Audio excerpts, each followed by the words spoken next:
السلام عليكم حبايبي، عاملين ايه؟ يا رب تكونوا بخير ان شاء الله. النهارده هنعمل مع بعض اكله ما يختلفش عليها اتنين.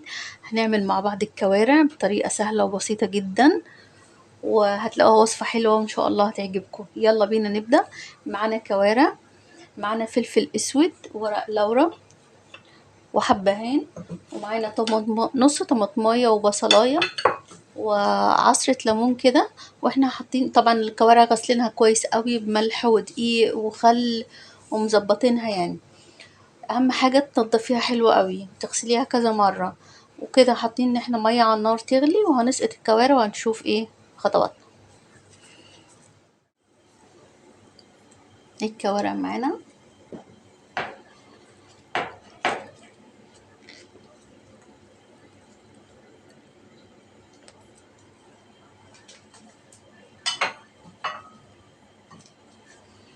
وهننزل بالبصل ونص الطماطم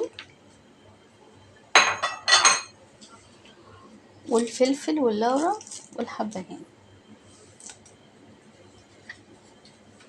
بس كده.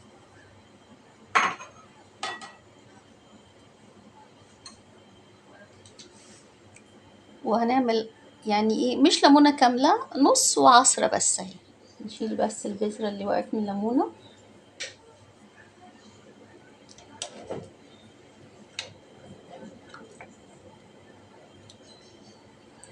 ونغطي عليها بقى ونسيبها ساعه ساعتين، لازم تستوي كويس قوي.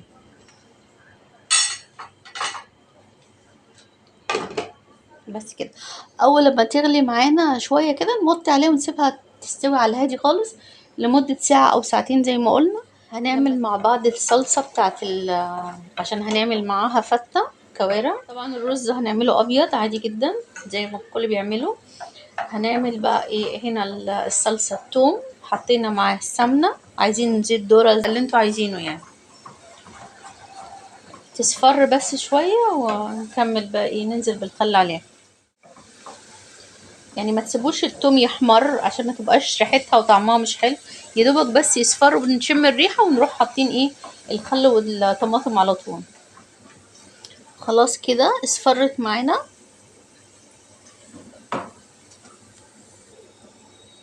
هننزل عليها بالخل،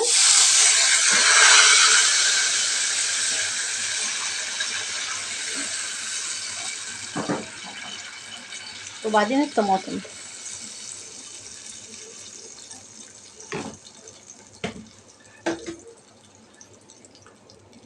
وهنحط معاها معلقه صلصه،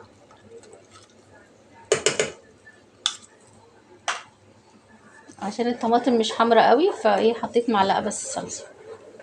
بس كده بقى، ونسيبها تستوي معانا، ونكون كده عملنا ايه، الصلصه بتاعت الفته. كده الصلصه بتاعتنا خلاص استوت. هنعمل بقى الرز ونشوف هنعرف الحاجة ازاي. وهنا هناخد بقى العيش بتاع عشان الفتة، هنحط عليه معلقة سمنة بلدي يتحمص كده شوية بطعم السمنة، هيبقى حلو قوي. وده الرز الابيض خلاص قرب يستوي. هنشوف بقى واحنا بنغرف. هي خلاص كده الكوارع خلاص قربت تستوي، وبعد كده هنغرف. خلاص استوت معنا الكوارع، هنغرف بقى مع بعض. هنحط صلصة بقى على العيش كده، بيبقى طعمه احلى.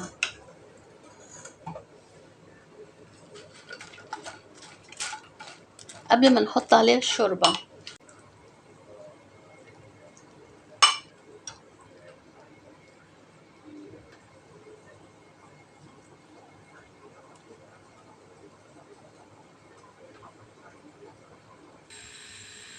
وكده خلصنا. يعني هي طريقة سهلة وبسيطة وكلنا أكيد بنعملها، بس أنا حبيت يعني أوريكم أنا بعملها إزاي، ويا رب تكون عجبتكم. شكرا على المتابعة، كان معاكم مجدة لويس.